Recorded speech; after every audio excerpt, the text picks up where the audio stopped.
Antonio Maillo, coordinador general de Izquierda Unida. Buenas tardes. Hola, buenas tardes, Arantxa. Encantado de estar con vosotros. Contrato anulado, crisis resuelta. Efectivamente, no había otra salida que la rescisión del contrato, porque en este caso había un incumplimiento de un acuerdo del propio gobierno. Es decir, el Ministerio del Interior estaba incumpliendo un acuerdo del gobierno que había anunciado en noviembre de 2024 la rescisión de un contrato de compra de 15 millones de balas por 6 millones y medio de euros a una empresa israelí, y que contradecía la voluntad del gobierno de no establecer ningún tipo de relación comercial con empresas israelíes ni con un Estado genocida como el de Israel.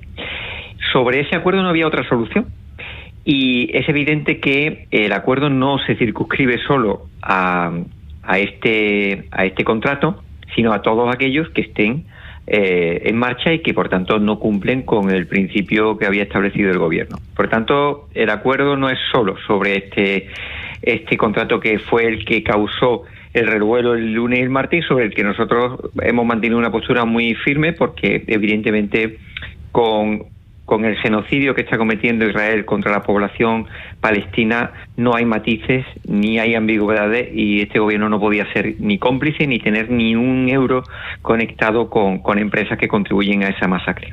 Esto que me está contando lo comparten todos en Sumar.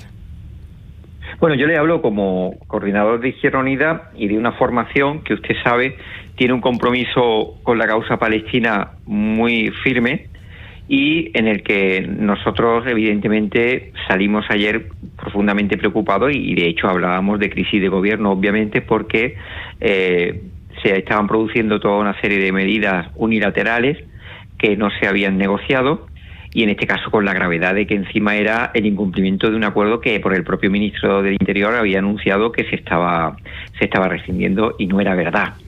Y yo creo que esas incidencias no pueden volver a producirse, y celebramos que se haya rectificado, porque es verdad que hemos recibido mensajes de que era imposible bajo una excusa técnica, pero es evidente que un procedimiento burocrático o administrativo no va a condicionar una decisión política. Y en ese sentido, nosotros hemos sido muy firmes, dijimos que no íbamos a aceptar otra salida que esta, porque estábamos convencidos y estamos de que teníamos la razón, y porque el gobierno había decidido no establecer ningún tipo de relación contractual con empresas israelíes. Por tanto, no procede no solo esta, sino ninguna. Si no hubiera trascendido, ¿se habría echado atrás este contrato? ¿Qué cree usted?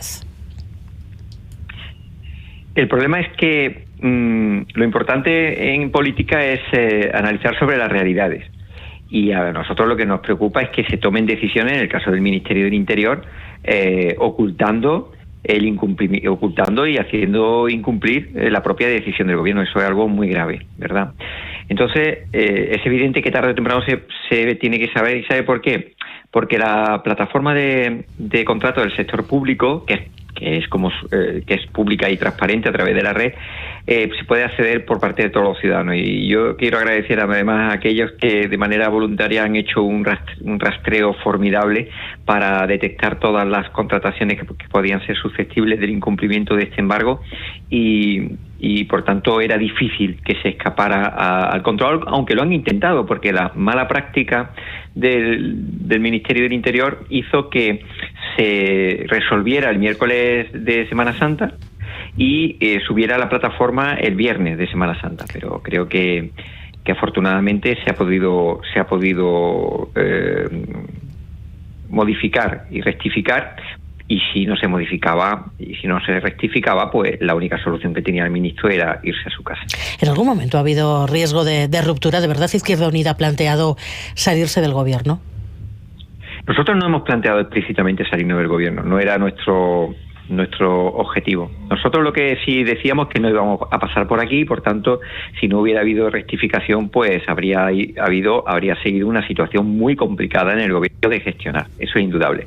Pero que nosotros no íbamos a asumir ningún tipo de transacción o de matices o de mirar para otro lado, eso lo tenían claro en todos los ámbitos del gobierno, y nosotros desde luego íbamos a no contemplar otro escenario que fuera el de la rectificación. Como se ha dado, pues evidentemente celebramos esa rectificación porque sentíamos que teníamos razón, y creo que hay que abordar el funcionamiento de un gobierno de coalición, que es un gobierno en el que las dos partes se tienen que acostumbrar a que la otra parte también tiene que contar. Yo creo que el Partido Socialista ha tomado varias medidas unilaterales que dificultan el propio gobierno, no dificultan la gestión política, sino al propio gobierno, debilitan un gobierno de coalición, que la propia cultura de la coalición tiene que ser un gobierno que transaccione, que negocie, que presente los proyectos para que se lleguen a acuerdos, y no que se actúe de manera unilateral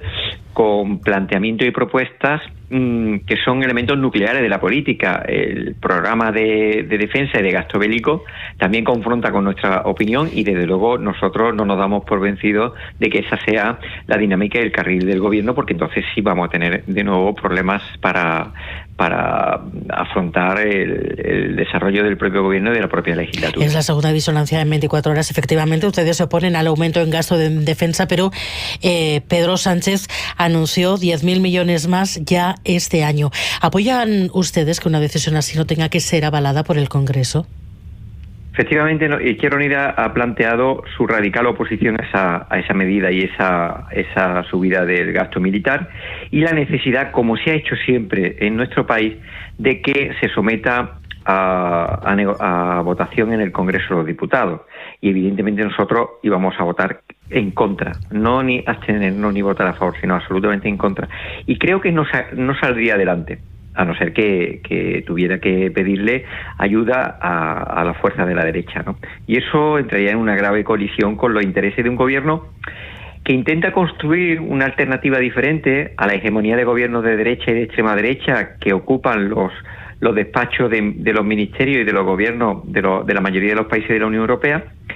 Y sin embargo, España, si se quiere convertir en un elemento de referencia diferente de un bloque democrático frente a la reacción y a una derecha autoritaria, pues evidentemente perdería una bandera con una política tan nuclear como es la política de defensa, alineada con la derecha y la extrema derecha. Sobre la financiación. Perdón. Sí. Sobre la financiación, los fondos europeos, partidas presupuestarias no ejecutadas, son algunas de las fórmulas que mencionó Sánchez, pero ese 2% del PIB en defensa se tiene que mantener. Estamos hablando de un gasto estructural. ¿De dónde va a salir el dinero el año que viene? Mira, aquí hay una perversión en las reglas del gasto que demuestra la catadura moral, si me permite, de la Unión Europea y de la Comisión Europea. Porque para el gasto militar se han eliminado las reglas fiscales que la misma Unión Europea no fue capaz de hacer cuando las necesidades vitales de millones de trabajadores y trabajadoras de Grecia, de Italia, de España, de Portugal, habían sido necesarias en la época de los recortes. Es indignante cómo flexibilizan las reglas fiscales con el gasto militar, porque eso es lo que hace que la trampa de la Unión Europea es que tú, si tienes remanente, si es para gasto militar puedes gastarlo, pero si no es para gasto militar lo tienes que mantener como remanente y no hacer uso de ello. Es de tal perversión esta regla que demuestra que ese carril de la Comisión Europea, que ha establecido una suerte de modelo económico vinculado al crecimiento a través de una escalada bélica y compra de material militar, es un planteamiento al que hay que contraponer y confrontar con una reclamación de una Europa en paz y una gestión de defensa y seguridad que no tiene nada que ver con lo que plantea la Comisión Europea, y que desde luego una formación como Izquierda Unida no va a aceptar nunca y va a confrontar en la calle. Antonio Maillo, coordinador general de Izquierda Unida, gracias por estar en Gambara. Buenas tardes. Buenas tardes, muchísimas gracias.